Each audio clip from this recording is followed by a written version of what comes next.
nation's capital. We're glad to start your Saturday with some college hoops here in Washington, D.C. from Capital One Arena, where Patrick Ewing's Georgetown Hoyas are getting hot, and today they take on the Samford Bulldogs.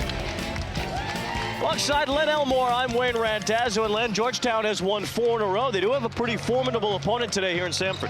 Well, the Hoyas looking to continue to build chemistry and confidence, and they're playing against a Samford team that likes to get up and down, pace and space. So up-tempo, if that's the type of game you want, you got it. We'll take a look at the starting lineups. They're presented today by Jeep Grand Cherokee. Mac McClung has won Big East Player of the Week each of the last 2 consecutive weeks. Brandon Austin's been scoring a lot for Samford, but Josh Sharkey, Len, is the one that controls the Bulldog offense. Yeah, the 5'10 senior point guard, but he's in the middle of most of Samford's scoring.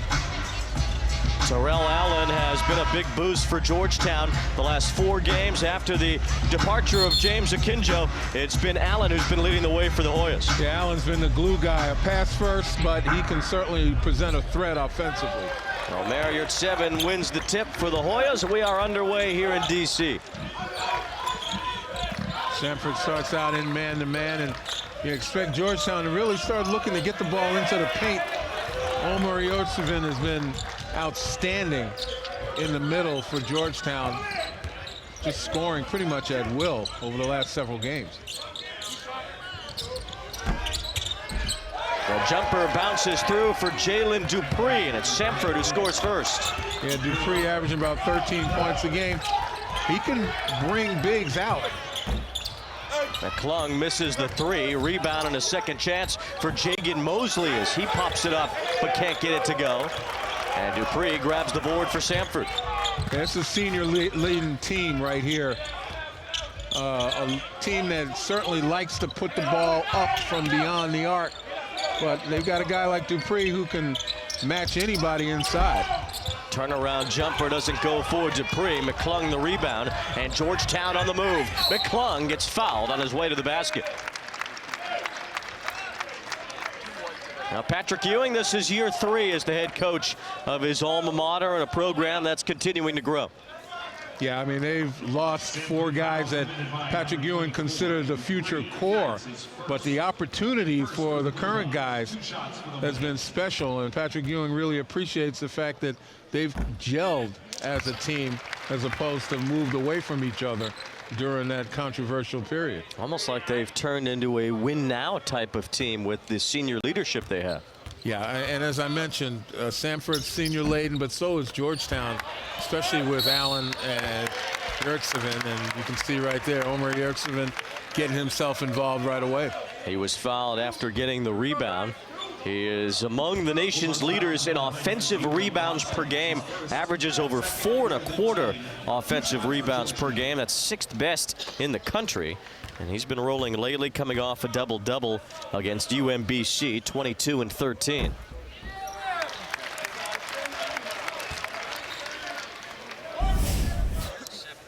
But you can take a look at Yurtseven, what he does as far as comparable to other players in the Big East. Top 10 in just about every category that matters for a big man.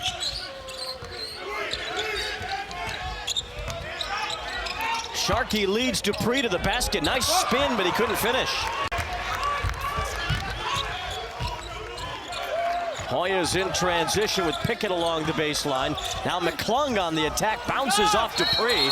Yurtseven tried to tip it in, but the ball was over the cylinder, so will be an offensive goaltend against Georgetown. Not a lot of wasted time or motion by either team. They're getting it into the front court and finding opportunities right away. And you got a good look at Mac McClung's athleticism, ability to elevate and change in the air. Here's Sharkey's athleticism, but he couldn't make the finger roll go through. Dupree on the second chance loses it, and it's picked up by Georgetown. Terrell Allen's got it. Allen tucks on the way to the basket. It's off Dupree and out of bounds, belonging to Georgetown. Well, a college basketball icon on the sidelines for Samford, too. Scott Padgett was a national champion at Kentucky. This is year 6 for him at Samford. Yeah, both coaches have that experience, winning national championships, both being first-round picks in the NBA. A foul before the ball was even inbounded. This is one thing Samford can't really afford is foul trouble. They don't have Robert Allen today, who has started all of their games, had a double-double against Alabama. He's having thumb surgery, so he'll be out for the next couple of weeks. It was a thumb injury that happened about a month ago. So Dupree, who could be a big player for them today, now has 2 fouls in the first 2 minutes. Yeah, that is huge because Dupree very effective in drawing Georgetown outside. Turnaround jumper along the baseline goes over Logan Dye, and Georgetown gets his first bucket of the day. And Dupree also big and strong, more of an obstacle on the defensive end.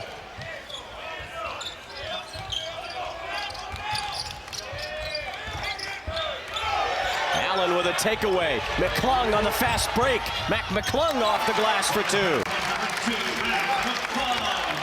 Yeah, more aggressive is the Hoya defensive style right now. You know, starting to hone in on what they have to do, get the ball out of Sharkey's hands.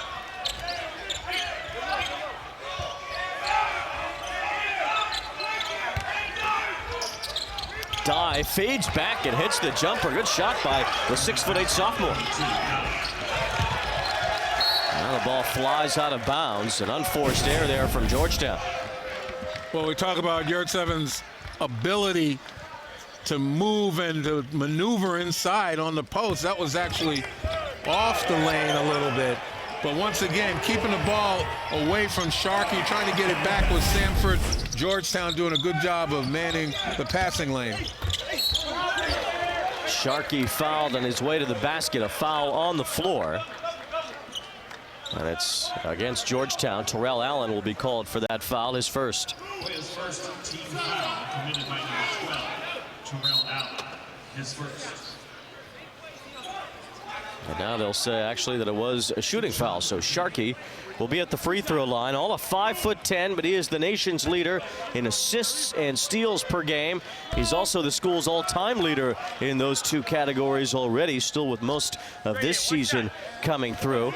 He's a cousin of Jameer Nelson, longtime NBA veteran. Yeah, last game against Alabama, Sharkey had 15 assists to go along with 18 points. So he's in the middle of just about all of Samford's offense. Pickett tried to bounce it to Georgetown on the weak side. Instead, it rolls on by and out of bounds. So a couple of turnovers here from the Hoyas, 3 in the first 3 minutes. Yeah, that's something that Georgetown has kind of avoided during this 4-game win streak. You know, they've been much better at taking care of the ball. A pass intended for Dye goes out of bounds, so Samford will keep it under the basket.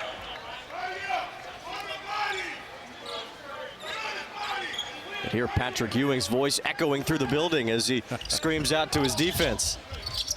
No one has any excuse that I didn't hear you, Coach. Good hedge by Georgetown. A 3 misses from Austin. Dye tracks it down, and Samford will try again. Using that high screen, that hedge is extremely important. Again, try to keep Sharkey out of the paint where he can create. And another missed 3 from Austin. Here's 7 draws a double team. They kick it out. Mosley misses the 3. Pickett couldn't get the tip in. And now Sharkey on the move for Samford.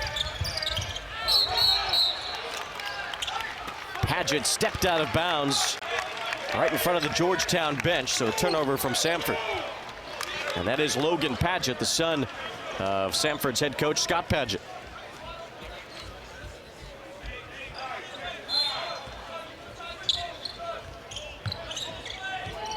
We've seen this full court press early from Samford. Yeah, Scott Padgett told us you can expect them to pressure maybe about 15 minutes during this game. Maybe less if they allow easy baskets like that, as Georgetown finds the combination to that pressure lock by Samford very easily. 5 points for the big man. You're at 7. There's a high screen once again, utilizing it, trying to get shooters open. DeAndre Thomas took the 3. Austin keeps it for Samford. Samford just 2 for 9 from the field. Swing out to Padgett. He makes the 3, and the Bulldogs have the lead.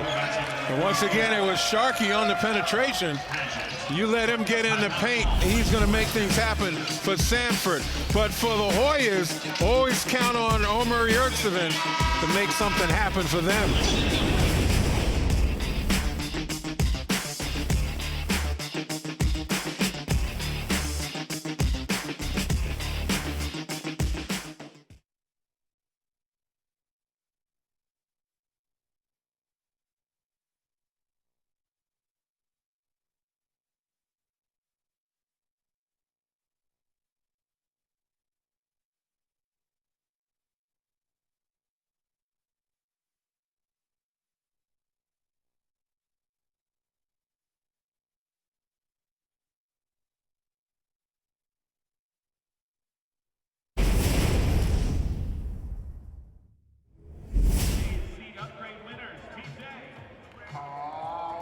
So much, Mark.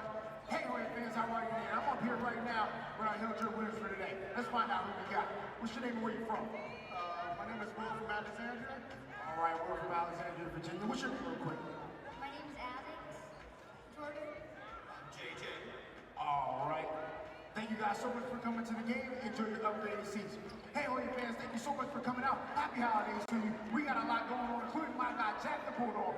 UPS special delivery and bucket for the books cut up at halftime. But right now, we're going to kick it down here to our special guest, all the way from Eastern High School. Make some noise for the Eastern High School band and the Eastern High School dance team. Let's go.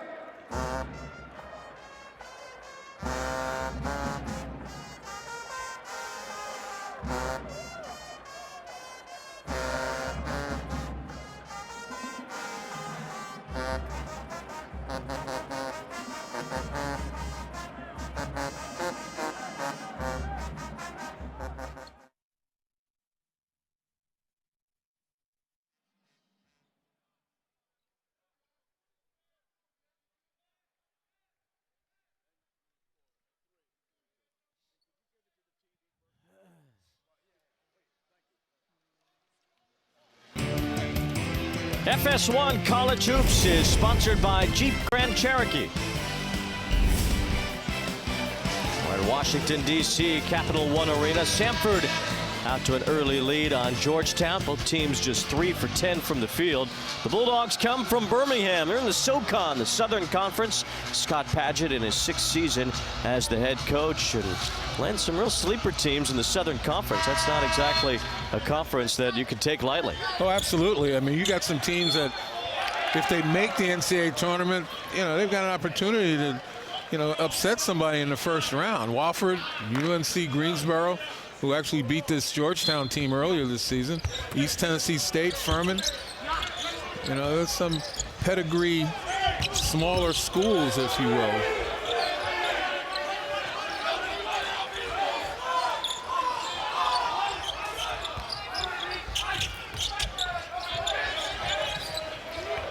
From the corner, Pickett got a good shot for 3. You're at 7, another offensive rebound.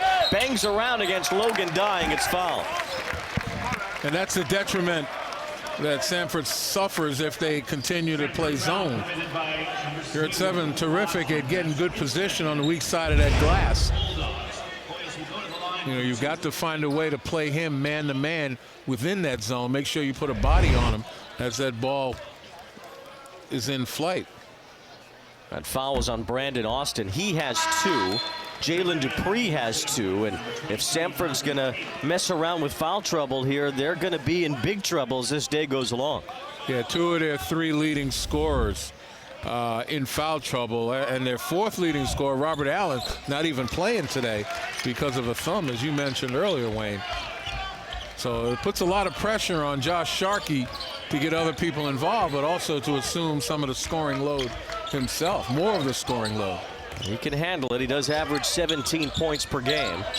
The 4 leading scorers for Samford contribute to about 70% of the team's scoring as Tatum travels.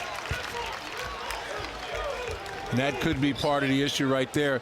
Got guys coming off the bench, Dante Tatum, you know, who may not be ready to assume that that scoring load. And right there you saw him just travel on an easy triple threat move.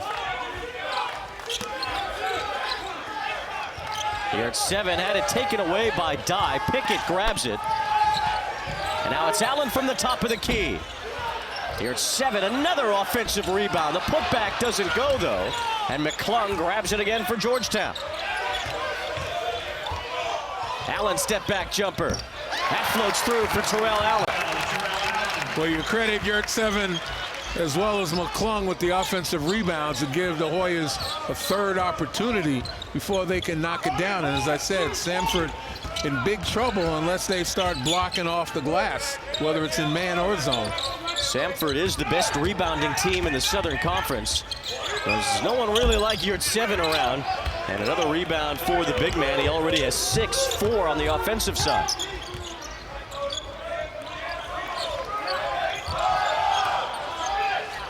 Pickett out to McClung. He got a good look from 3, but he misses from the wing. Another offensive rebound. Pickett the putback. Yeah, just the rebounders for Georgetown are just too active on the offensive glass. You know, it's so difficult to block out people who are in constant movement, trying to get themselves open to the open spot. Jagan Mosley with the takeaway for Georgetown. Here at 7 on his way to the basket. It was blocked by Dye, and they will call the goaltend against Logan Dye. You're looking right here, McClung with a bit of penetration. Allen just creates space. That's on the third chance. And then Pickett with just an easy opportunity right there with his length to go get it and put it back. Nobody's anywhere close to him. 7-0 run for Georgetown. Really sparked by the second chance points they're getting. Yeah, they've been pretty much having their way on the offensive glass. Sharkey trying to set up DeAndre Thomas, but it floats out of bounds. Yeah, Samford trying to get creative, trying to find some ways to get some easy baskets. Georgetown having none of it, and I think right now it's going to come down to good old-fashioned basketball. Josh Sharkey is going to have to utilize his other skills, quickness and scoring ability, to kind of loosen up this Hoya defense. McClung just in front of the free throw line. Mac McClung has won the last 2 Big East Player of the Week awards. He has been outstanding lately. Last handful of games, he's averaged roughly 25 points per game.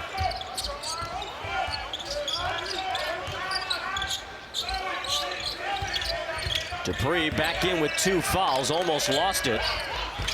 And now he does lose it, throwing it away as Allen saves it for Georgetown. Mosley had it knocked away. Padgett grabs it, and it's Samford ball. Padgett for 3. It was contested, a hand up from Javon Blair. Now Blair in traffic, throws it up and draws a foul. Well, Georgetown was down 9-8 at the last time out. Now they've got a 17-9 lead, a 9-0 run for the Hoyas.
Georgetown on a 9-0 run, grabbing the lead over Samford almost midway through the first half here in D.C.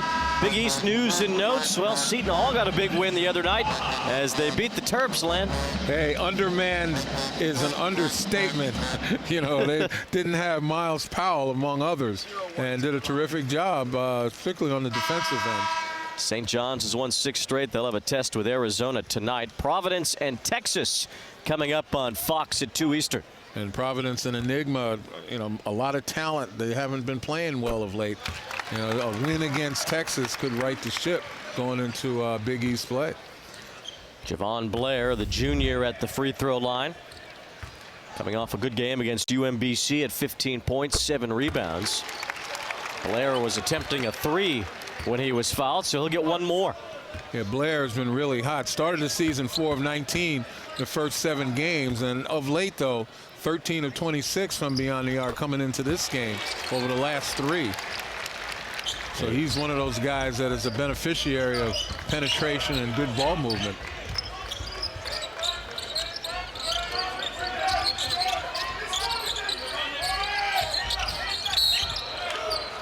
Sharkey was fouled. Qudus Wahab called for his first foul. You know, I would expect now Samford to allow Josh Sharkey to really get more involved in the offense. Leading scorer, he's only taken 1 shot from the field. He's tried to get everybody else involved.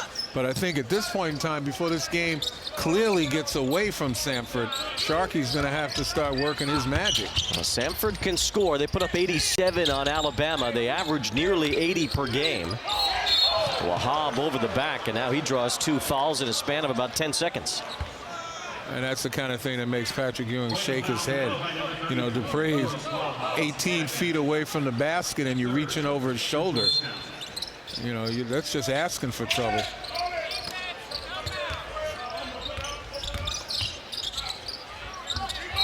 Thomas had a hand in his face. It was McClung who will get called for a foul on a 3-point try. Yeah, and again, watching Sharkey, he's getting others involved because of pretty good defense by Terrell Allen. Allen at 6'2", Sharkey at 5'10". Allen's reach presents a lot of issues for Sharkey to shoot over. Well, that's something that Scott Padgett said he wants to see more of from Sharkey, trusting his teammates a bit more. But this is kind of the game where Sharkey needs to almost be a one-man show in a sense. Yeah, I mean, he's tried to take over, you know, penetration. He gets stopped and then the ball gets kicked outside as you see Thomas miss another free throw. You know, those are the things that Samford can ill afford. You know, when you're already scrounging for points, not to be able to convert the free ones.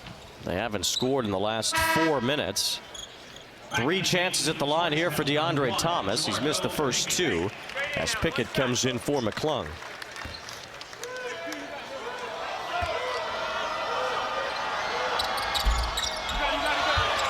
Wahab gets the rebound as Thomas goes 0 for 3 at the line.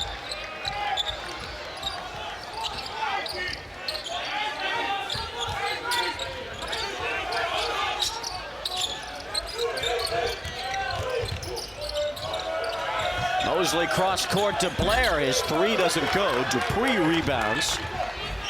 Good pass, good shot. Blair just not on the mark as of yet. But again, he's a streak shooter. Dupree misses the 3, tried to get his own rebound, but it fell to Jagan Mosley.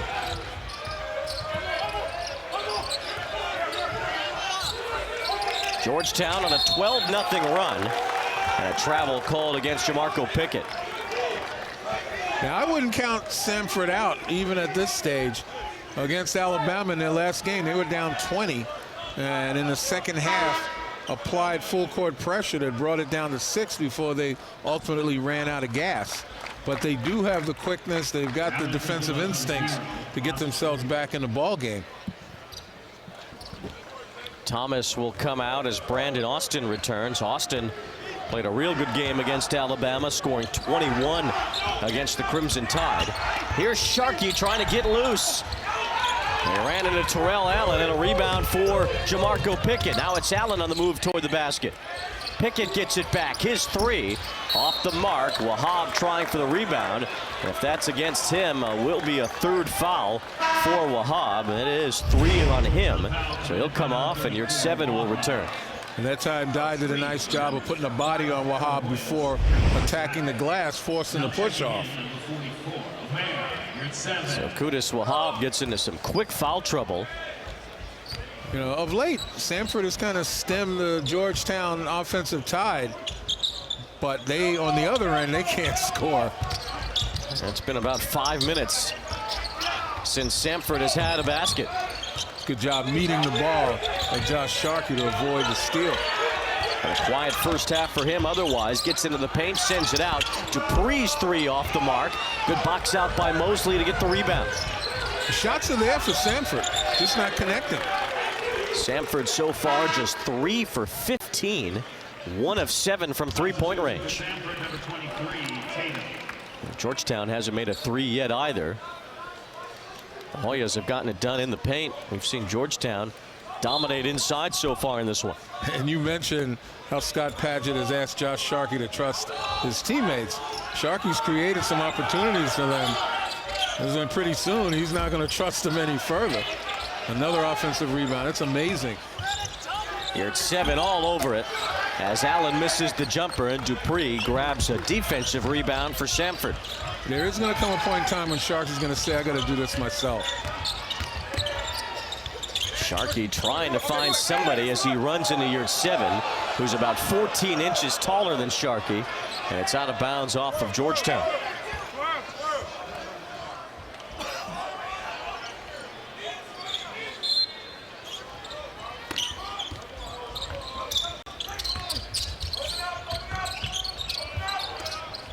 Catch and shoot fadeaway jumper falls for Brandon Austin, and Samford, after about 6 minutes of not scoring, back on the board. Brandon Austin's a pretty sharp shooter, 43% from beyond the arc. And he's a guy that once he gets on a streak, it's hard to stop. Uses a lot of pin downs and curls to get open. Here at 7, turnaround jumper doesn't go from the free throw line. And Dupree gets another rebound for the Bulldogs. Wayne, note where Yurt 7 took that shot from. They're pushing him a little bit further out of his comfort zone. Sharkey looking for space. Austin for 3. Dye fights for the rebound, but it goes to Javon Blair. Down low to the big man. Yurt 7 gets it to bounce through. Just as soon as I say they push him out of his comfort zone, he sets up where he needs to, with no resistance whatsoever. 10 points, 7 rebounds. Already has 5 double-doubles this year, working on a 6th, and a foul called on that screen against Samford.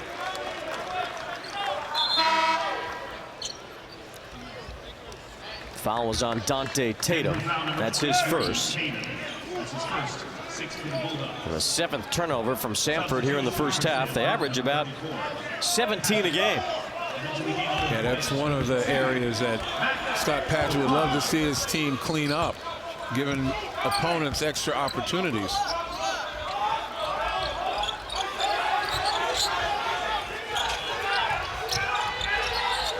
Blair from the wing for 3, and another foul and a 3-point try. It's the second time that's happened to Georgetown here in the first half. Homer, Yurt 7 gets an opportunity to set up where he likes it, and he makes it work.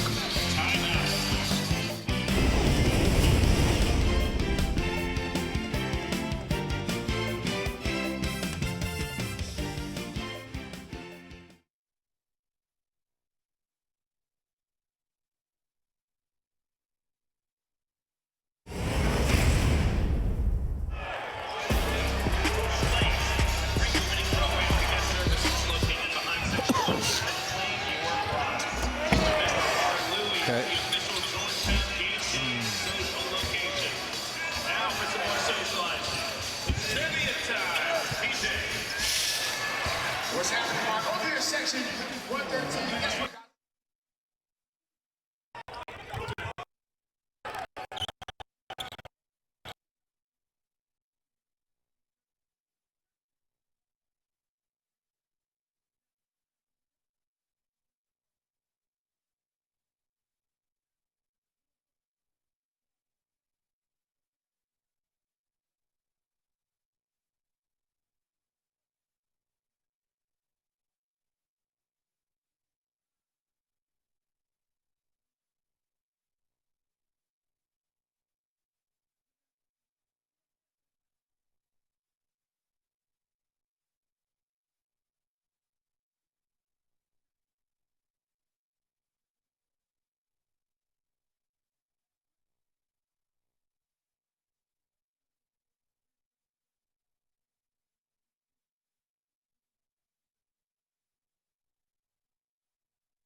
Well, the Hoyas normally a pretty good shooting team from beyond the arc. 0 of 8, though, today. They've been able to exercise their opportunities in the paint, particularly Omer Yurtseven, but his ability to get inside. And then on the offensive glass, Georgetown with 9 offensive rebounds.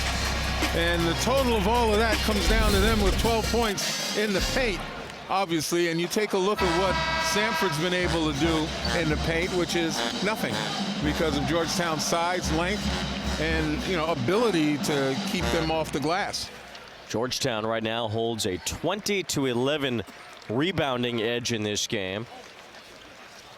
Well, that has to make Patrick Ewing happy, and seeing Yurtseven dominate on the offensive glass. He averages 4.2 offensive rebounds per game. Already has 5 in this one. It comes down to Samford playing a 2-3 zone, and Georgetown doing a nice job of offensive rebounding against the zone. As anybody will tell you in this game, it's much easier to rebound offensively against the zone than man, because you get into an area and you command that area, you're going to have more luck than not. And on the other end, Samford just not able to really get the ball in the paint. A lot of pressure on the perimeter. The penetration by Sharkey, but he can't get a shot up, so he's kicking it outside to his perimeter shooters. 4 of 17 overall, 1 of 8 from beyond the arc.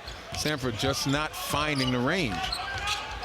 Georgetown 0 for 8 from three-point range as Sharkey gets inside. Nice move with the flip underneath from Sharkey. And when you're 5'10", you got to master shots like that, man. Not that I know, being 6'10", but. Takeaway from Austin. Didn't have numbers on his side, but he scores anyway, 1 against 2. And no sooner did I say that Samford and their inability to score in the paint had a lot to do with Georgetown's length and their rebounding capability. Twice now, Samford's been able to get layups. Well, you know how to fire people up is what I'm learning here quickly, as Pickett was fouled. And you see Josh Sharkey again splits the double, and then with an acrobatic shot to get the layup. And then on the steal, Austin just aggressive, going straight to the basket, normally known as a three-point shooter. No hesitation taking it to the hole. And I think Scott Padgett probably talked to them during that last break and spoke of being more aggressive, putting more pressure on the Georgetown defense. 1 in the bonus for Pickett at the line. Georgetown 10 for 13 from the free throw line early on.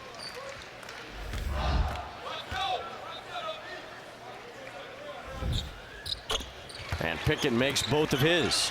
Georgetown with 27 points, they have yet to hit a three-pointer in this game, doing most of their damage obviously inside the line as well as from the free throw line.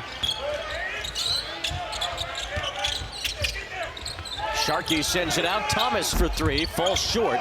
Another miss behind the three-point line for Samford.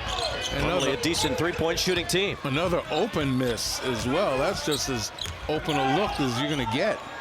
And they shoot typically 37% from three. Not bad. And they're 1 for 9 today. Pickett goes around Logan Dye along the baseline. That's just a good read by Dye. If Logan, not by Pickett, if Dye's going to come up and guard you, Pickett athletic enough to go around him. Blair gets his hands on that one, helps take it away for the Hoyas. McClung picks up a loose ball and scores. How about that play from Mac McClung? The ball found him, and he took it to the rim immediately. Georgetown on a quick 6-0 run. The Hoyas out to their biggest lead.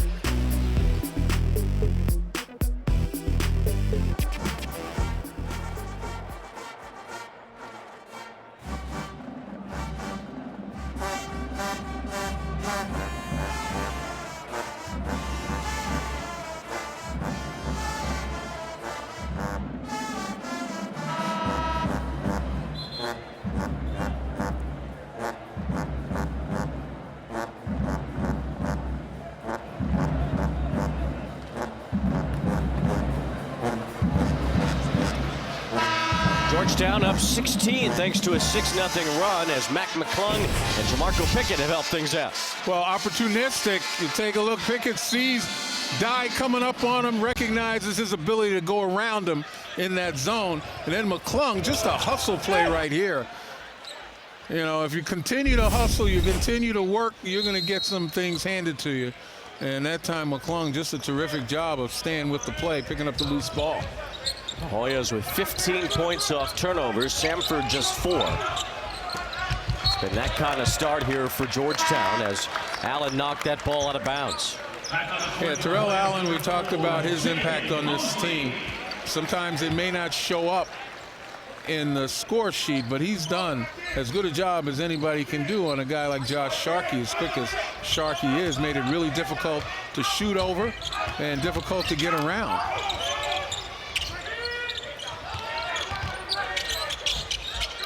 Shot clock down to 5. Padgett takes it inside and misses with the left hand. You're at 7 on the rebound. McClung breezes by everybody and lays it off the glass. Boy, McClung made it look as though the defense just standing still.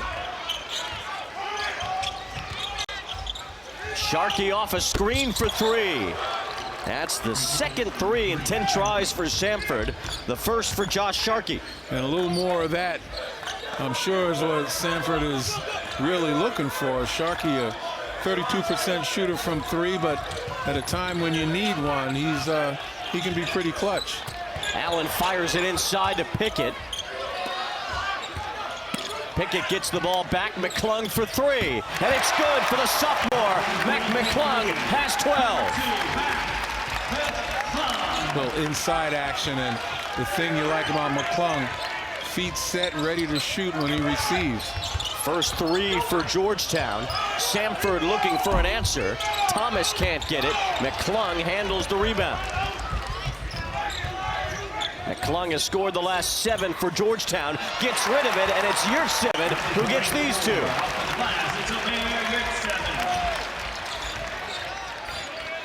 Georgetown rolling up by 20.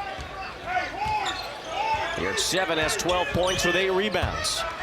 3 from Sharkey trying to bring Samford back. And McClung gets the rebound.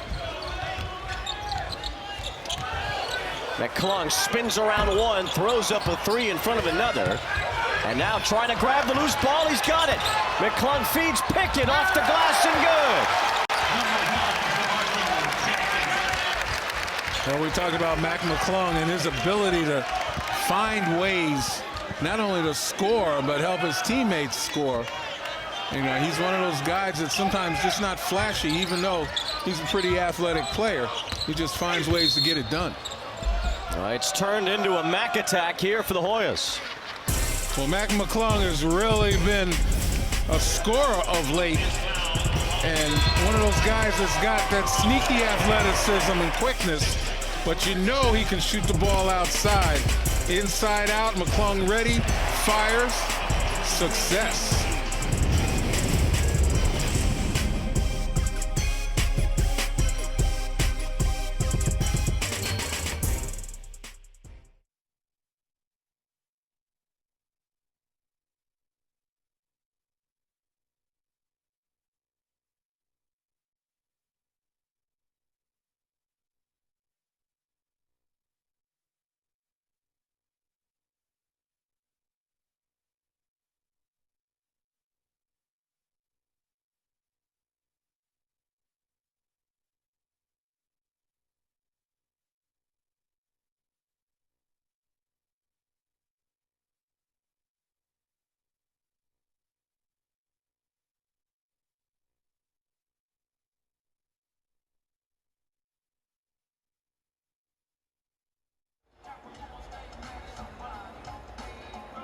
Hoya fans, at this time we would also like to welcome a special group of members of the Maryland chapter of Special Olympics who are joining us today.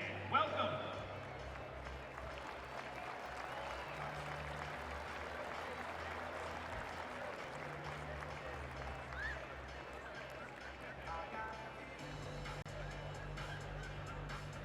All right, ladies and gentlemen, it's not a sleigh, but he's coming your way. Make some noise for my guy. It's Jack, the Bulldog.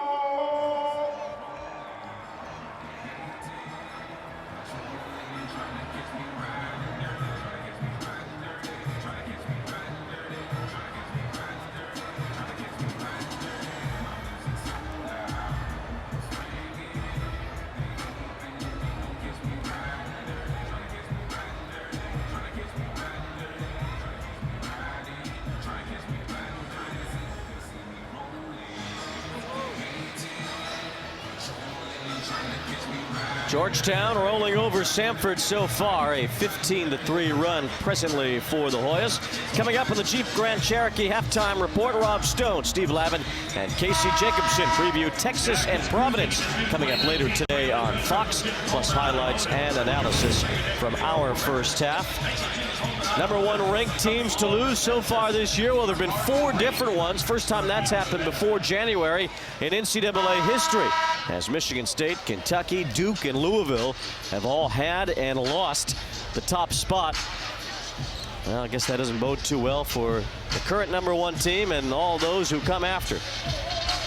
Well, as it's been said, heavy is the head that wears the crown, and you know, a lot of times they're vulnerable to getting it lopped off. Kansas right now in a battle with Villanova.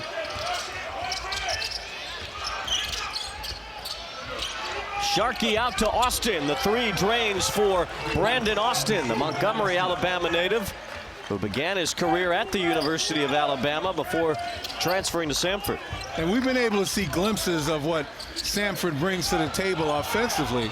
It's just that Georgetown, for the most part, has done a pretty good job defensively in thwarting Samford. Turnover by Georgetown there.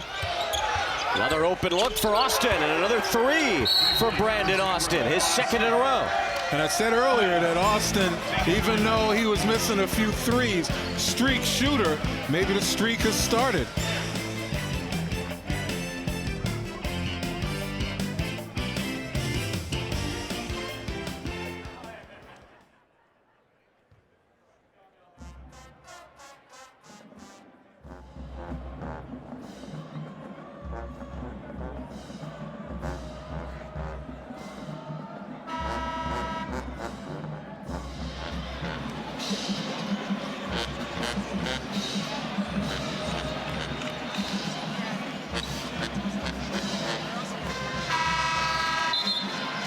A 6-0 run for the Bulldogs. Brandon Austin heating up for Samford. Well, Brandon Austin is one of those guys, just 43% from beyond the arc. And when he gets set and gets the room, which Samford has gotten a lot, good extra pass, which allows him to be set and knock down the shot, he's going to make them. And remember, Wednesday against Alabama, Samford was down 20, utilized a press like this to bring it within 6 before ultimately succumbing. You're at 7, got it from McClung. A game-high 14 for the big man. And not only does the press turn you over, but again, in transition, you find ways to get open looks. Now, obviously, Alabama doesn't have a player of the stature of Omer Yurtseven, so, you know, Samford has to be very cognizant of the big guy in the middle once the press is broken. Georgetown has a 22-4 edge in the paint. Sharkey hits the three, and now the shot's starting to fall for Samford. Good ball movement, and now no hesitation, where it seemed earlier maybe a little bit of jitters playing in the nation's capital.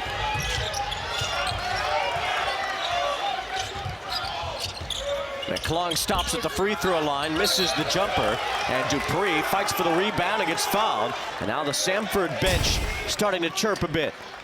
You know, there are times, Wayne, when you have to change speeds when you're playing. And right now, Georgetown trying to maintain that up-tempo at a time when Samford is starting to find their way offensively. This is when you maybe slow it down a little bit, make Samford play some defense in that half-court situation, which ultimately will have some impact on them on the other end. Instead, Georgetown's lofting them pretty quickly, giving Samford an opportunity to stop them, get fouled, come down on the other end, get some extra shots.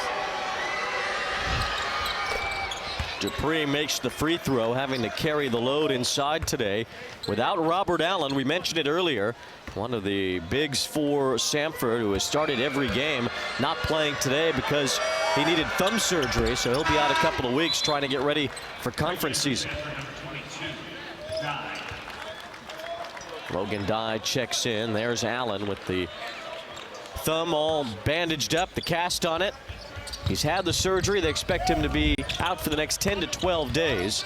It had been bothering him for about a month, and finally decided to get it done so he could be ready to go once the conference games begin. Yeah, now that's much smarter right now. Play with the half court, with the zone. A miss from Yurtseven, and now it's Samford coming back after the rebound from Logan Dye. Thought there was going to be another pass or two. Out of bounds off the Bulldogs. Yeah, Samford's cut it to 13. They were down by 22.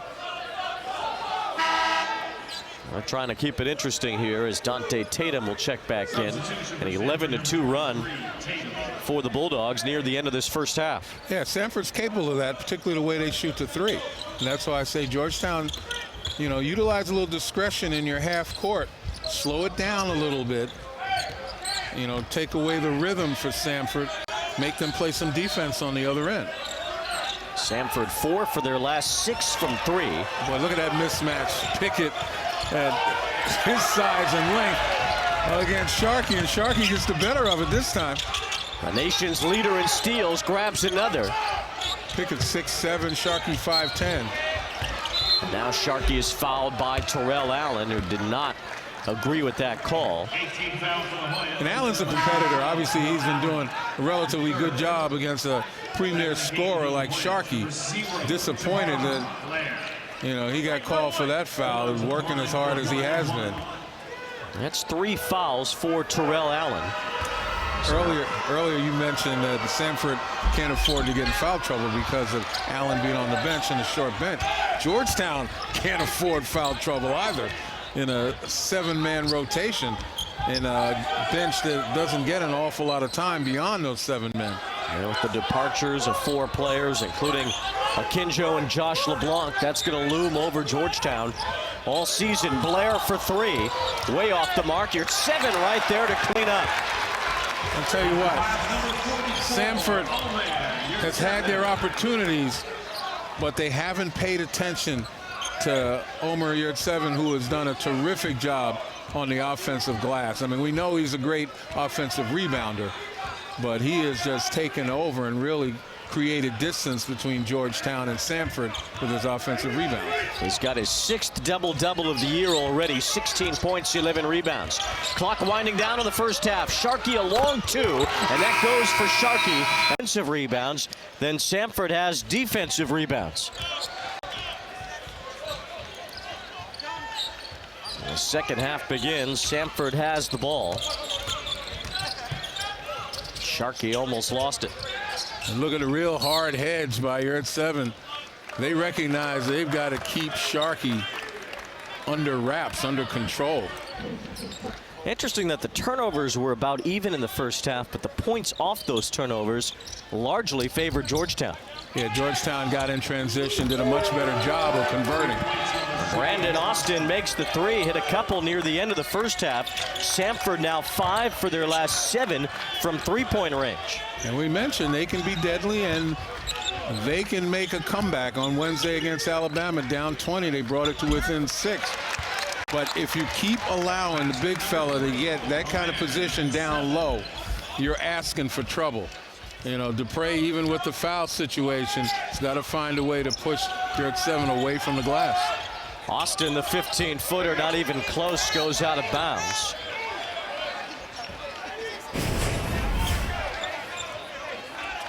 Another wide open look for Austin, and then you're at 7. Look where he is, 2 feet in the paint. Dupre is no match for him down low. Pickett helps Mosley break the full court press.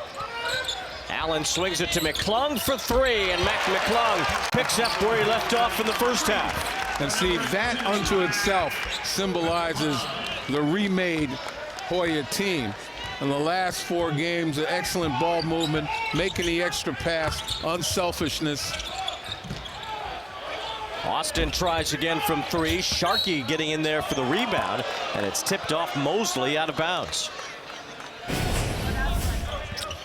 Again, penetration, kick, and that extra pass to a wide open McClung. That's excellent chemistry. And a different looking Georgetown offense since Akinjo left. Paget misses the 3. And the rebound flying up for it is Terrell Allen. McClung swings it down low. Pickett with the dunk, plus the foul.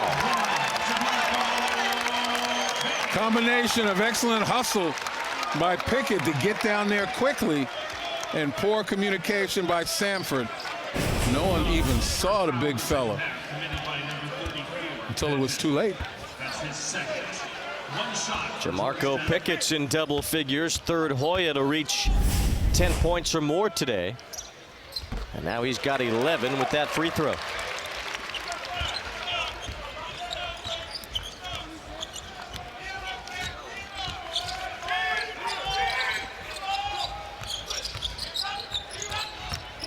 That's just Sharkey trying to make his move. And it rolls out of bounds. It will belong to Georgetown. Hoya's on an 8-0 run. Yeah, that Sharkey trying to penetrate, make something happen, but too many big bodies in the paint clogging it up for him. Austin fouling Terrell Allen as he moves up the floor. And considering the injuries that Samford has suffered, and the fact that, you know, they've got somewhat of a short bench as well, the kind of pressure they've got to apply to get back in this ball game, I think they've gone beyond the limit Scott Paget had set for them, and you can see it's starting to work in the opposite direction for them. Saw Robert Allen on the sideline with his thumb in a cast. McClung behind the back dribble, falls back, hits the jumper, and 1 for McClung.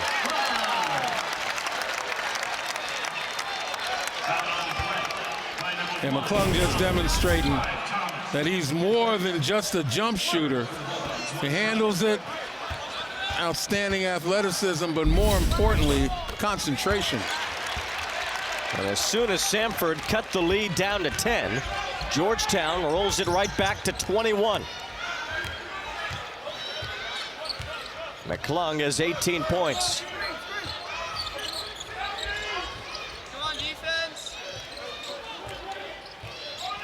Just still sticking with the man-to-man. Georgetown doing a terrific job. Look at the hedge. Hands and length. Forcing turnovers, and that time, fortunate. Loose ball. Everybody from Georgetown started to take off. And in fact, it wasn't a loose ball. And a good job by Paget. Dupree was just left standing by himself under the basket. He has 6 points, and Samford cuts into a 12-0 Georgetown run. Here at 7 with the hook shot over Dupree. He's got 20.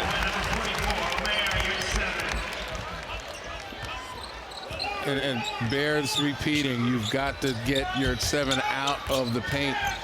Put a body on him, kind of walk him away from it, or pick him up early and not allow him to get around you. But if you allow him within 10, 15 feet inside the paint, both feet in the paint, and especially Dupre, who's got 3 fouls, you're asking for trouble. It's funny, we asked Patrick Ewing earlier if he expected a big game from Yurtseven today, and he said he expects one every game from Omer Yurtseven. And that's because Omer Yurtseven is that talented. You know, let's face it, a terrific player at NC State, had to sit out in the transfer, and has really come on strong this season. Remember, he's an international player from Turkey, and he's had experience against grown men playing as a youngster with the Turkish national team. So it's not like he's some fresh face coming into this game. He knows what he's doing. And now he gets an assist out to Jagan Mosley, who hits the 3. Mosley steals, puts it right back up, and scores again. And what you saw essentially was the mental fatigue Samford is suffering right now. Sharkey kicks it out, 3 rattles out. Padgett fights for the loose ball, and he's fouled by Yurtseven. Well, one of the things in order to be a winning team, you got to have killer instinct. And that means not only do you knock down shots and score, but you take nothing for granted. And a terrific job there by Jagan Mosley.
FS1 College Hoops is sponsored by Jeep Grand Cherokee.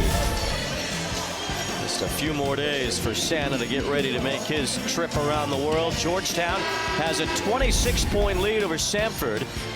Meanwhile, a bunch of games involving Big East teams with some importance today, including Villanova maybe taking down #1 Kansas. We already told you earlier that 4 #1s have lost this year. Well, Kansas in danger of being the 5th.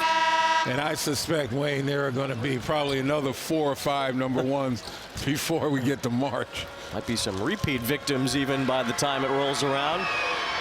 Logan Padgett at the free throw line, the son of Samford head coach Scott Padgett. Asking Scott earlier about coaching his son. He has certainly taken well to the opportunity to just be around his kid every day, something that doesn't always happen in this life of basketball.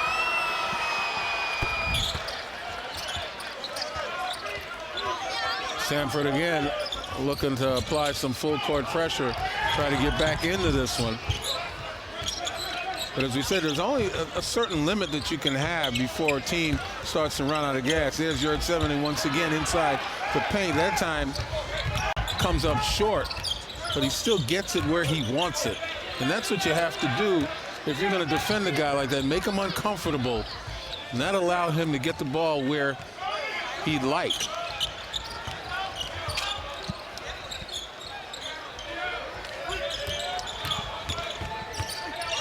Sharkey faked a pass, took it to the reverse side, and laid it off the glass.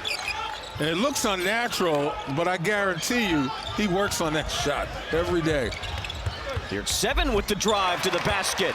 He's got 22 points to go with 12 rebounds.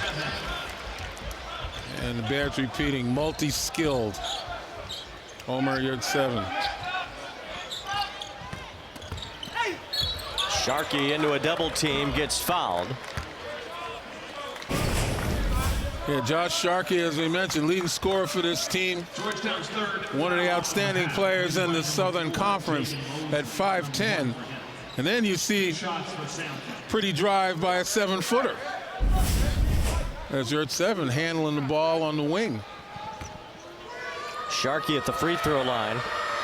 It's believed that he could be the fastest man in all of college basketball from court to court, as he can really fly from one side to the other. All of 5'10". He's from Philadelphia. Somehow made his way down to Birmingham to play in the SoCon for Scott Padgett. Well, you mentioned at 5'10", Scott Padgett said, as you see a terrific move by Mac McClung. Scott Padgett said that if Josh Sharkey at 5'10" was 2 inches taller, he probably wouldn't have been available to him. He would have had a nationwide hunt to recruit Josh Sharkey. Dupree on the second try gets that one to go. McClung gets bumped into, and Sharkey called for that foul. And that's a tough call because McClung trying to do a little bit too much. Sharkey had him stopped, but the contact forced the official to make the call. McClung has 20 points. He and Yurt 7 both into the 20s. And speaking of officials, Jeff Clark, Wally Rutecki, and Tony Chiazza, terrific job by them today. You know, keeping the game obviously under control, allowing the guys to play. And we haven't had to say one word about it. That is true. That's the best compliment you can give the referees, is when you don't talk about them, and we haven't even brought them up today. But they're here. Doing a fine job. Here's 7 trying to back down Dupree. And a nice little floating jumper for Yurt 7, who has put up 24 and 13 seemingly effortlessly today. Yeah, and that last move was, again, a demonstration of his skills. Pump fake, and still able to get the shot that he wanted on balance. Sharkey trying to clear out. Leaves it for Dupree under the glass. He couldn't finish. Loose ball picked up by McClung, leading him to a fast break, but he was fouled as DeAndre Thomas thought he had a clean strip from behind. And talk about Homer at Yurt 7. Again, backing his man down. Little pump fake, stays under control, squares up, shoots it well. And then Mac McClung, again, hustle. We talk about him being an opportunist. I think he was trying to prepare himself for an acrobatic dunk and got the ball stripped, but he was fouled. Yurt 7 comes off. Wahab enters the game again, playing with 3 fouls. We didn't see him a whole lot in the first half. McClung, Big East Player of the Week the last 2 weeks in a row. First Hoya to do that since Otto Porter. And I think Patrick Ewing doing a terrific job of mixing some of his players in, giving more time. Wahab, certainly a guy he's going to have to count on in Big East play to help with Yurt 7 on the front line, giving him more time. Here's Wahab with the ball. A hook shot that just rolled out. Yeah, Yahab against UMBC last Tuesday, almost a double-double, 10 points, 9 rebounds. Austin hits another three. That's his fourth of the game. Austin almost had a steal. Wahab with some butterfingers there. That ball just rolled out of bounds. Yeah, you can see him. He was all so excited. Looked like he wanted to dunk the ball before he caught it. He took his eye off it.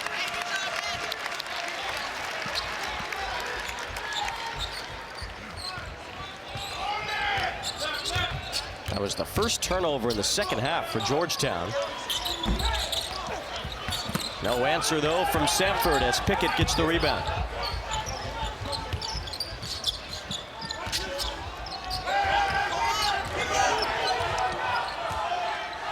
Much different than the first half when Georgetown continually rushed and tried to play up-tempo even when Samford was making a comeback. Now taking their time, looking to execute, force Samford to play defense, and getting some pretty darn good-looking shots. Javon Blair makes the three. First man that committed to Patrick Ewing when he took over as the head coach at Georgetown. And we've seen a different Hoya team here recently. Well, 4-game win streak, you take a look at the difference in play.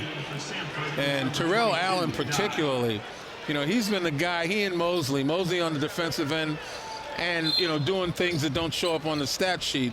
Allen with the assists, getting people involved. You know, McClung and Yurt 7 have been the main beneficiaries of Allen's unselfishness and his basketball IQ. And it just makes Georgetown a different team than they were in November. They get it down to Pickett. The jumper doesn't go. Austin rebounds. Now Samford on the move again with Sharkey. Flip to Austin, who's made 4 threes. Takes it inside, this time with the finger roll. Georgetown calls a timeout, trying to stop the recent momentum from Samford. The Hoyas still enjoying a big lead, up by 23 on the Bulldogs.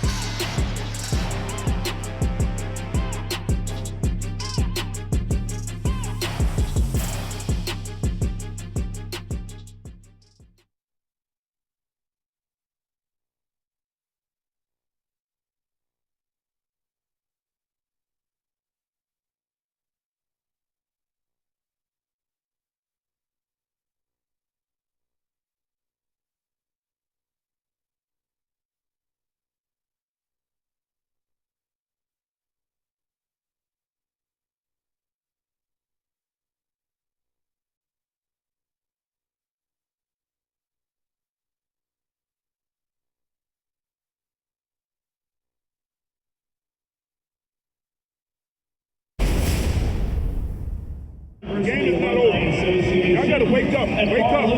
Wake up. What are you doing on pick and roll? Are you calling it out? I'm the one calling it out. You gotta get low. Do not bump him. Move your feet. Don't let him split you.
The game is not over. Y'all gotta wake up. Wake up.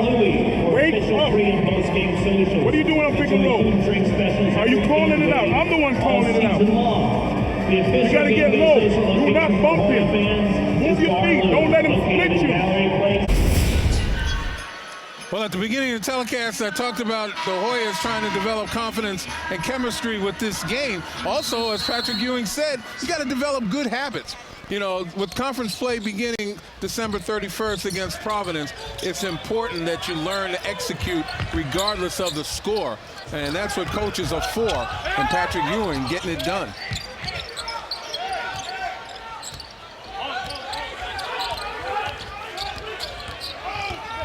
Georgetown trying to get their 5th consecutive victory. Only got one more non-conference game after this. As Pickett gets fouled, he'll be at the free throw line. After a timeout on the floor, Georgetown trying to put away Samford.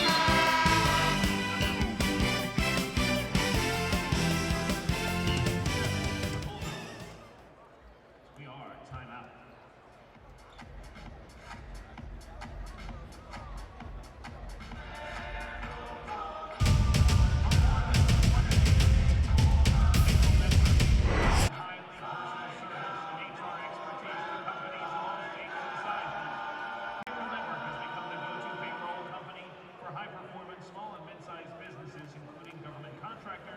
Nonprofits, religious institutions, restaurants, retail stores, and more.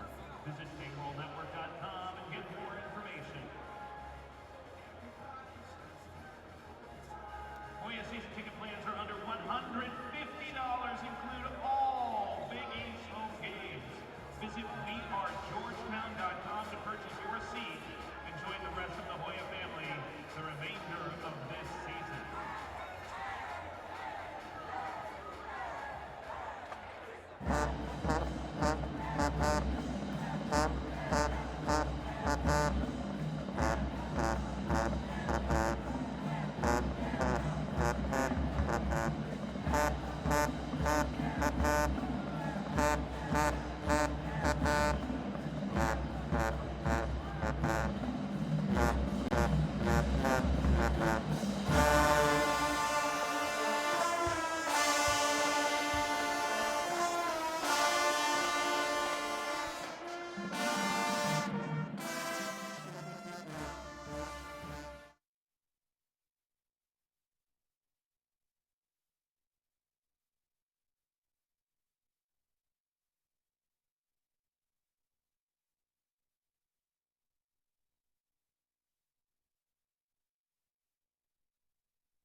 Two great bowl games are coming your way on FS1 and Fox. First, on December 27th, the San Diego County Credit Union Holiday Bowl. Number 16 Iowa battles number 22 USC on FS1. Then December 30th, Cal faces off with Illinois in the Red Box Bowl on Fox. Both games also available on the Fox Sports app.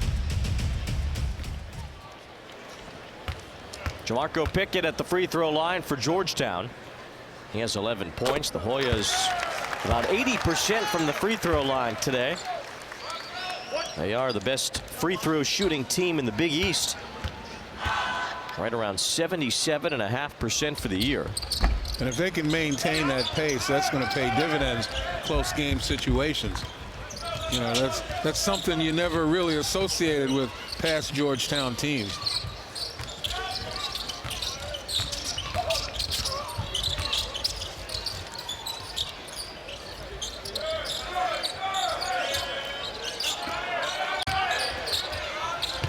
Logan Dye with the hook shot. He likes to use that as he puts it up over Wahab. And that hook shot has some range. It had to be at least 10 feet.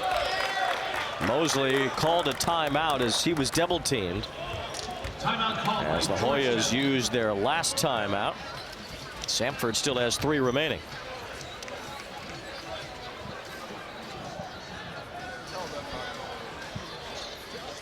Well, college basketball, we talked about all the number ones getting beaten. Has not left many undefeated teams. Auburn is the only team from a Power 5 conference that is still undefeated at 9-0. The rest of them, Liberty, San Diego State, and Duquesne. Yeah, Bruce Pearl doing a nice job with a team that you know, lost some significant players from that Final Four team. And, you know, as time goes on, it's not going to be any undefeated teams in college basketball. I can almost assure you of that. I haven't seen too many teams even flirt with it over the last 5 or 10 years. Villanova had a great run a few years ago, getting somewhat close. Holiday spirit here in D.C. Gonna get you one of those hats that we just saw. Oh boy, I'm not good with hats, man. I'm good with beards, though. Right? Yeah, well, his is a bit longer than yours. Same color. Don't expect to see mine that long. Could you? Well, you never know. Maybe post-retirement, kind of like David Letterman did. Georgetown's got the lead over Samford, trying to get their 5th consecutive victory. The Hoyas averaging 85 points during their 4-game win streak. They could get into that neighborhood again today. A new look offense since the departures of James Akinjo, Josh LeBlanc, and a couple others. They lost 4 players in all. Step back jumper misses from Pickett. Well, Samford persistent in that pressure, even though Scott Padgett told us that they would only do it about 15 minutes in a game, probably not believing that they'd be down this far and have to press the whole way. But you know what? It builds stamina. That's one of the issues that he had because of the injuries suffered at the beginning of the season and throughout this first part of the season. He hasn't had enough guys in practice to be able to really work on things like this. And hence, they haven't really had the stamina to be able to consistently press, which is what he wants to do. Remember, we talked to him and asked him, because he played for 2 terrific coaches, Rick Pitino and Tubby Smith. And he said that he takes a little bit from each of them, particularly the pressure schemes from Pitino and from Tubby Smith. It was with Tubby Smith once he took over for Pitino in 1998 that Scott Padgett helped Kentucky win a national championship. He was a 2-time All-Final Four player. And that calendar hit March. Scott Padgett did some big things at Kentucky. Yeah, helped him be a first-round pick, 28th for Utah Jazz. You know, there's 6 degrees of separation. Pat Ewing, obviously a national champion. That's Qudus Wahab, open under the basket for the dunk. You learn from your mistakes. Remember, a few possessions ago, in the same position, he fumbled it out of bounds. This time, saw the ball in his hands, and then finished with the flourish. Sharkey around the screen, misses the 3, and Logan Dye is there for the cleanup and the foul. And, of course, like a freshman, Wahab can give you a highlight reel stuff, and on the other end, lose his man and allow him to score. And that's a freshman for you. Wahab goes out after committing his 5th foul, so he has fouled out with 3 points. Logan Dye makes it a 2-point play only as he can't hit the free throw. Georgetown still with a big lead. Wahab, 6'11" freshman. You know, we know Yurt 7 came to Georgetown because he wanted to learn from Patrick Ewing and play with Ewing as a big man. Wahab, the freshman, trying to develop as a travel is called there. But you know, as a big man yourself, what is it like to have a coach like Patrick Ewing that can help you come along in a way that really only Patrick can? Well, absolutely. You have confidence in what he says because he's been where you want to go. And so anything that he says, you know, you can take it to the bank. And that's why guys are probably more attuned to listening and working on those things as opposed to any coach. And when you look across college basketball, how many truly accomplished big men do you see on benches to be able to teach young bigs? Very few. I mean, both of these teams are fortunate from a big man standpoint to have guys like Ewing and Padgett to be able to teach. Great pass from Mac McClung. finding your 7 on his way to the basket. And McClung can just do a bit of everything. He has 21 points, 6 rebounds, and 5 assists.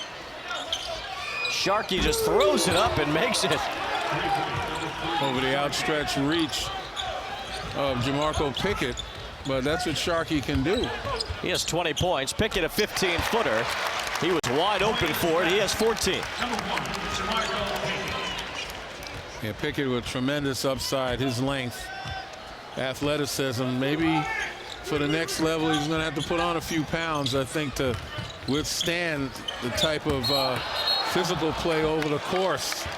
But he's got an opportunity. But Georgetown not letting up, showing everything they have. McClung on the screen and roll with the blind over the shoulder pass to your 7. Talking about developing chemistry. These guys have it.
Georgetown with an 80-58 lead over Samford. The Hoyas have been dominant inside. The fast break points, the points in the paint. And Omer Yurtseven has 26 points to go with 13 rebounds. Yeah, absolutely. Georgetown's been able to find their big man who's been able to get position pretty much anywhere he wanted inside the paint. And that's been pretty much the difference here. Georgetown shooting 70% in the second half until that miss by Jamarco Pickett. Austin takes it in, and Yurtseven fouls him. That foul was called on number 44 for the Hoyas. Omer Yurtseven, it's his third, 6th for the team. 2 shots to Samford. Brandon Austin, former member of the Crimson Tide, at the free throw line.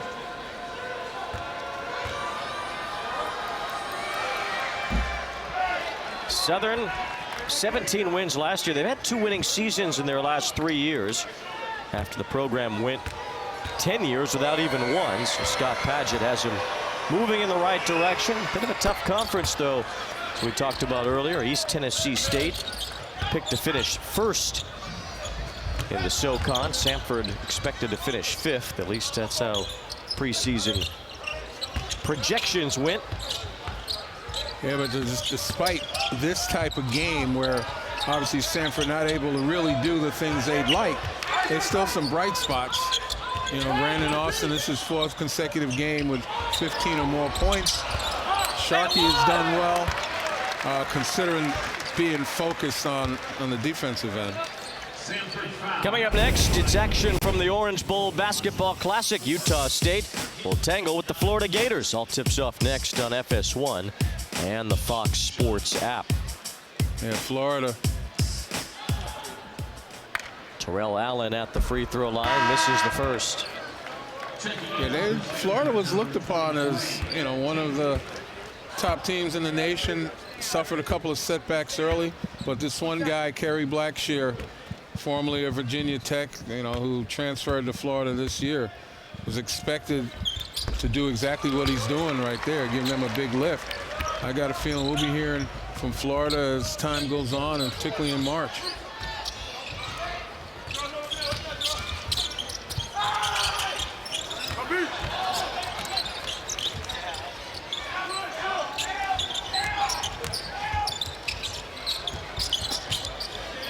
Shot clock inside of 10. Sharkey trying to find some open space, dribbles the ball out of bounds. Well, that's Sharkey's 7th turnover.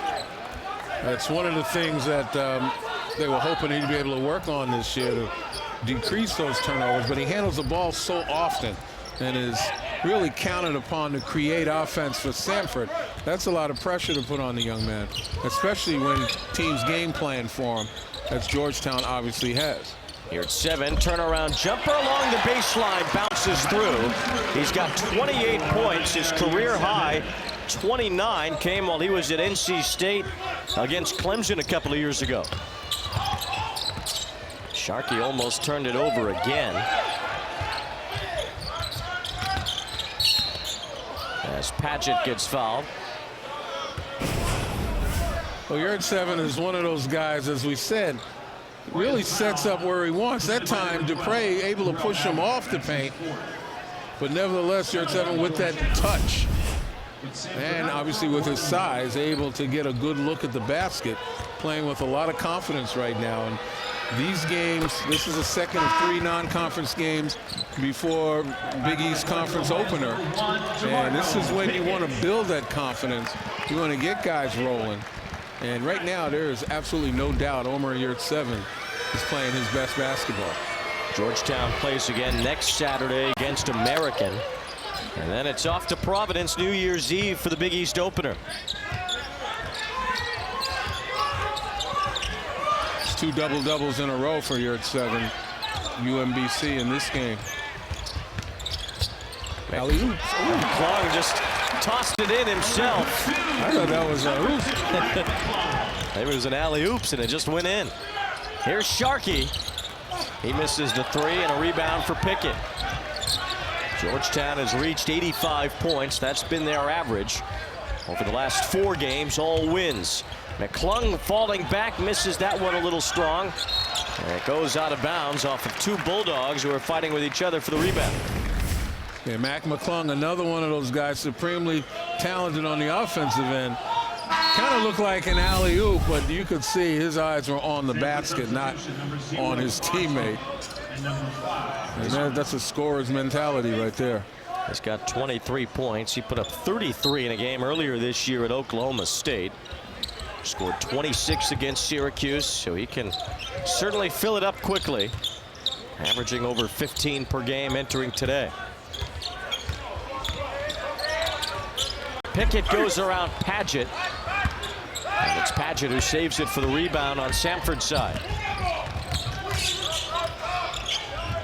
Sharkey tripped up by Yurt 7 and a foul is called.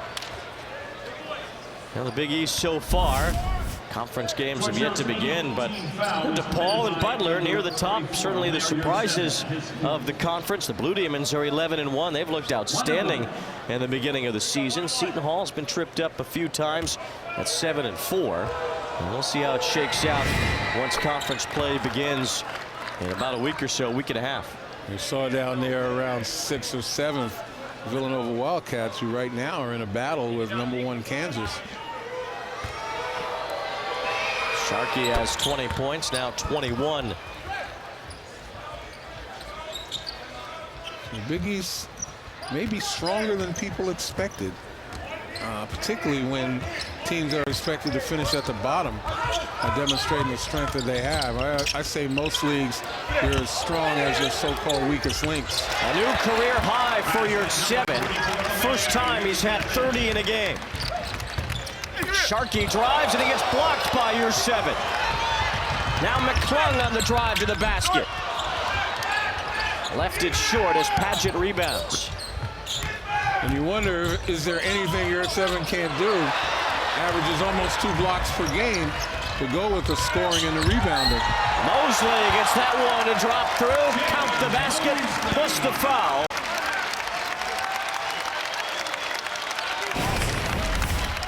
He scores, he rebounds. You know, he's got obviously persistence. And then on the defensive end, does a nice job of holding his position, not allowing the little fella to fake him out, and gets a piece. A game Yurtseven has had 30 points, 15 rebounds. He's got a lot of floor time today with Wahab fouling out in only 6 minutes, so Yurtseven's had to carry the bulk at the 5 today, but he has been enormous down low.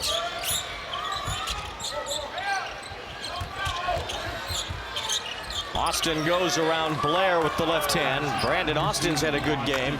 He's got 21.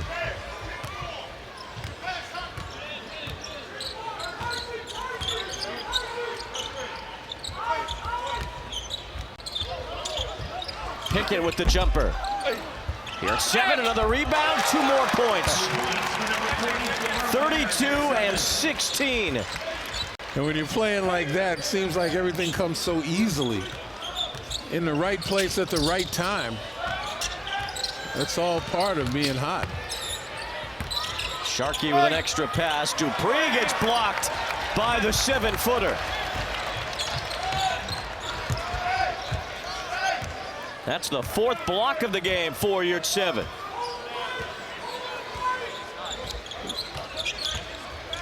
McClung over Dupree, the jumper good, and McClung has 25. What a performance by those two. McClung and Yurtseven have led the way for Georgetown. We mentioned it before. Regardless of the score, you keep executing. You keep putting forth the effort. And we see Omer Yurtseven staying involved. And Mac McClung, not to be undone, is trying to get a little bit himself.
A season high 94 points for Georgetown today, and they've gotten 2 monster contributions from Omer Yurtseven and Mac McClung. And both of these guys obviously continue to put forth the effort. McClung opportunistic, scoring with hustle and intelligence, and Omer Yurtseven just dominant, getting where he wants to be on the floor in his spots. No wasted effort. The senior and the sophomore led Georgetown all this afternoon. 32 points, 17 rebounds, both career highs. He has 4 blocks in the game. McClung has 25 points, a career high 7 rebounds and 5 assists. Austin's had a good day as well. That's his 5th triple. He has 24 points. Well, Austin with 24, Sharkey with 22. Dupre, their 3rd leading scorer, foul trouble most of the day, and then obviously another leading scorer, Allen, who averages about 13 points a game, not dressed today because of a thumb injury. So Samford came in here a bit shorthanded. The Stars have acquitted themselves reasonably well, but Georgetown just too much. Too big, too strong, too dominant.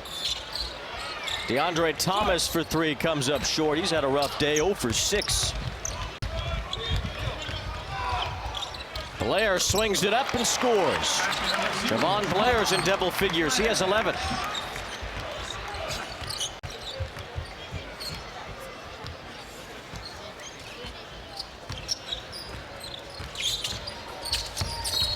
Sharkey got fouled.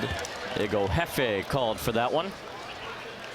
Now coming up for Georgetown, one more tune-up. They'll have American a week from today. And then it's off to Providence New Year's Eve. That's the conference opener. 3 of the first 4 on the road in conference play for the Hoyas. Well, I'll have an opportunity to witness their final tune-up in American and their 2nd Big East game at Seton Hall, who, by the way, as we mentioned earlier, a terrific job against the University of Maryland.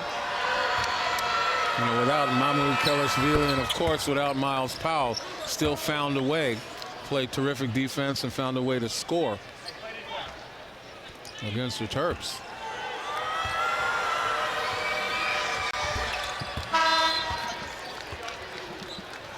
J.P. Robinson enters the game for Samford.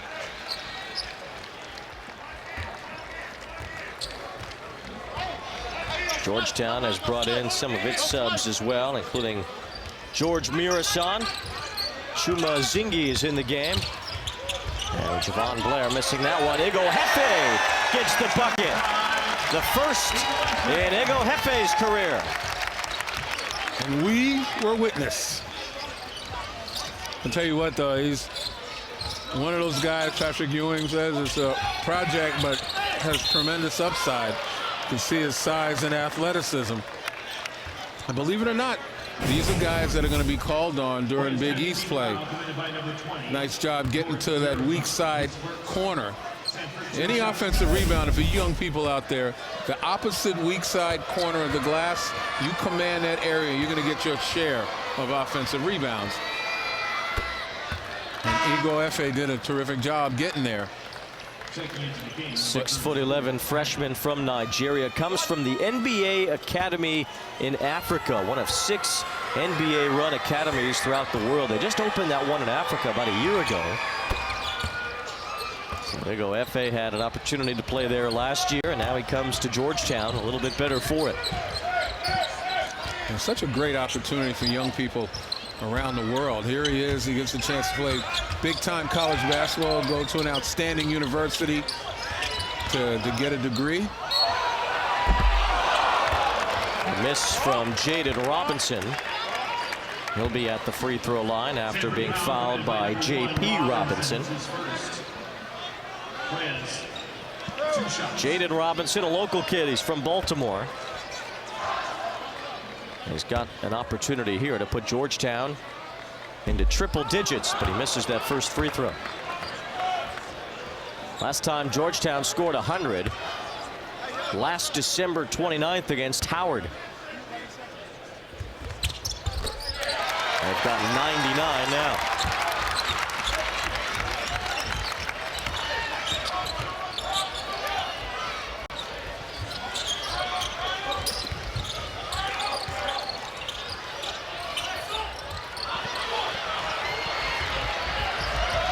Well, if Georgetown's going to get to triple digits, this is probably their last chance.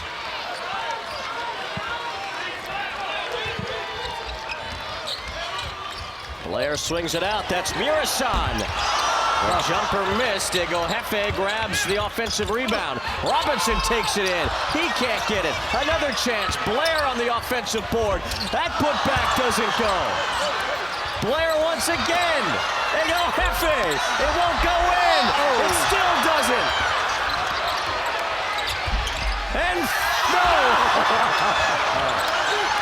That was 7 tries to get to 100, and it wouldn't go down. It might have been the most excitement we've had since the early part of the game. There's Diego Jefe.